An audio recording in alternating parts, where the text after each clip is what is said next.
Hello, good morning. I am Dr. Prabhakaran speaking on behalf of Kavya Katha Sindhu.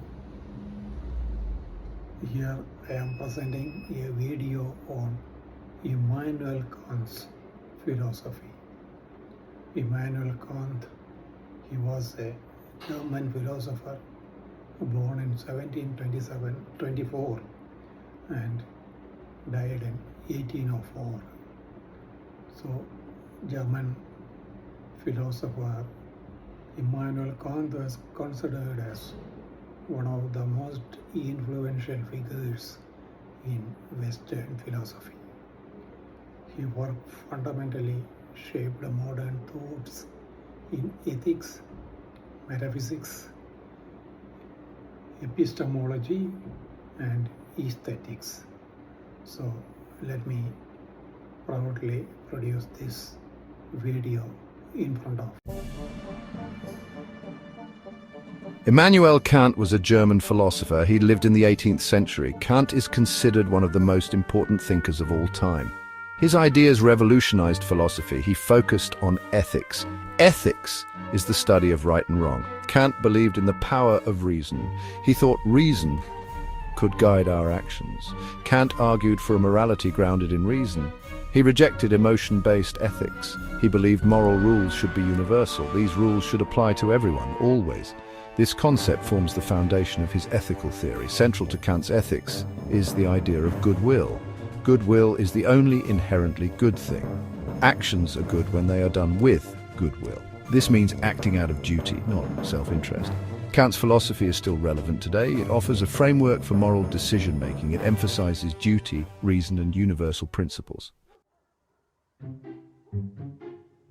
The categorical imperative is Kant's most famous idea. It's a rule for determining right and wrong. It's categorical because it applies in every situation. It's an imperative because it's a command. The categorical imperative has several formulations. The most famous is act only according to that maxim, whereby you can at the same time will that it should become a universal law. This means we should only act on principles we want everyone to follow. Another formulation is act in such a way that you treat humanity, whether in your own person or in the person of any other, never merely as a means to an end, but always at the same time as an end. This means we should respect everyone's inherent value. We should not use people as mere tools. Duty is central to Kantian ethics. We have a duty to act morally. This duty comes from reason, not from external authority. Acting out of duty means doing the right thing for the right reason. It's not enough to do the right thing accidentally or for selfish reasons. Kant's ethics are demanding. They require us to act out of duty, not self-interest. They require us to follow universal principles. However, they offer a clear and consistent approach to moral decision-making. Kantian ethics have several strengths. First, they are universal. The categorical imperative applies to everyone. This creates a fair and equal moral system. Second, Kantian ethics are rational. They are based on reason, not emotion. This makes them objective and consistent. Third, Kantian ethics are respectful. They emphasize the inherent value of every human being. We should treat each other with dignity.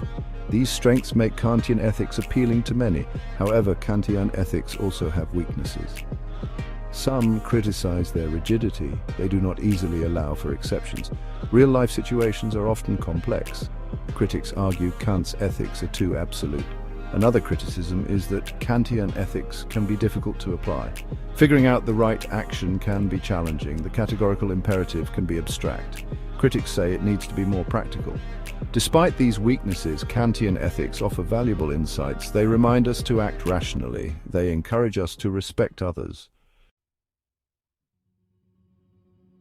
Kantian ethics contrast with utilitarianism. Utilitarianism is another prominent ethical theory. Utilitarianism focuses on happiness. It aims to maximize happiness for the greatest number of people. Kant, however, believes consequences are secondary. He focuses on the intention behind an action. An action can have good consequences but still be immoral if done with the wrong intention. For example, imagine a shopkeeper who gives a customer the correct change.